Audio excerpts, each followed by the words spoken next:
আসসালামু আলাইকুম, hello everyone, কেমন আছেন? আজ আপনাদের দেখাবো বেগুন ভাজা।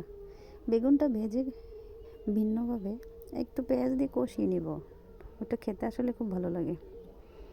বেগুনগুলো এক পিঠ হয়ে গেলে ওপর উল্টিয়ে দিব, এভাবে ফ্রাই করে নিব। হালকা অল্প পরিমাণে তেল দিয়ে এটার মধ্যে পেঁয়াজ কুচি দিয়ে ভালোভাবে নেড়ে চেড়ে একটু হালকা ব্রাউন কালার হয়ে গেলে কাঁচামরিচ দিয়ে দিব, অল্প একটু হলুদ গুঁড়ো, রসুন বাটা দিয়ে দিব। দিয়ে একটু কষানো হয়ে গেলে বেগুনগুলো এগুলোর মধ্যে দিয়ে সবগুলো বেগুন দিয়ে দিব।